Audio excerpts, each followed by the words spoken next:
ആത്മാവാം ദൈവമേ വരണേ, എന്റെ ഉള്ളിൽ വസിക്കാൻ വരണേ. ദാഹിച്ചു നിന്നെ ഞാൻ തേടുന്നു, സ്വർഗം തുറന്നിറങ്ങി നീ വരണേ.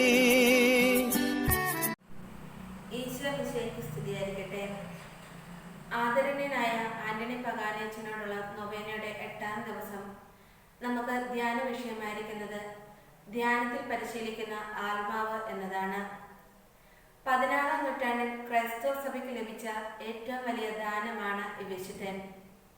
പകാനിയച്ചന്റെ ധ്യാന പരിശീലനത്തിൽ ആത്മാവ് എന്നത് ശരീരത്തിലും മനസ്സിലും ഒതുങ്ങുന്ന ഒന്നല്ല, മറിച്ച് ദൈവത്തിലുള്ള ആഴത്തിലുള്ള ബന്ധം സ്ഥാപിക്കുന്നതിന് വിളിക്കപ്പെട്ടിരിക്കുന്ന ദൈവദത്തമായ ആത്മകേന്ദ്രമാണ്. നിശബ്ദത, ആത്മപരിശോധന, വിനയം, അനുസരണം എന്നിവയിലൂടെ ആത്മാവ് ക്രമേണ സ്വാർത്ഥതയിൽ നിന്ന് കൈവെടിഞ്ഞ് പ്രകാശത്തിലേക്കും സ്നേഹത്തിലേക്കും വളരുന്നു. അദ്ദേഹത്തിന്റെ ധ്യാനം മനുഷ്യനെ പുറം ലോകത്തെ ശബ്ദങ്ങളിൽ നിന്നെല്ലാം അകറ്റി അന്തരംഗത്തിലെ ദൈവശബ്ദം കേൾക്കാൻ സഹായിക്കുന്നു. സങ്കീർത്തനം 25 ദൈവത്തിൽ ആശ്രയിക്കാനും അവൻ്റെ വഴികളിൽ നടക്കാനും രക്ഷയ്ക്കായി അവനെ മാത്രം നോക്കിയിരിക്കാനും ആഹ്വാനം ചെയ്യുന്നു. കർത്താവിൽ പ്രത്യാശ വയ്ക്കുന്നവരെ അവൻ നിരാശരാക്കിയില്ലെന്നും അവനെ ഭയപ്പെടുന്നവർക്ക് അവൻ തൻ്റെ ഉടമ്പടി വെളിപ്പെടുത്തുമെന്നും സങ്കീർത്തകൻ നമ്മെ ഓർമ്മപ്പെടുത്തുന്നു.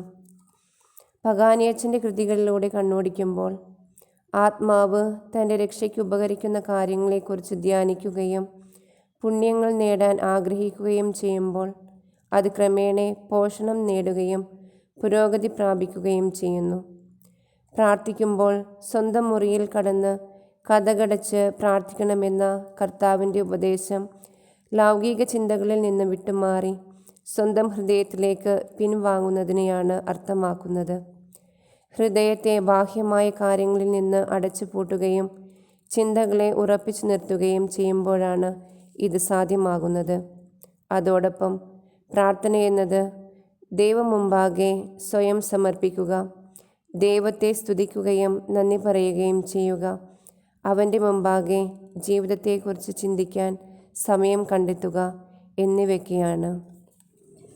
என் அன்பின் ஆண்டவரே, என் ஆன்மாவை உமக்கு உயர்த்துகிறேன்.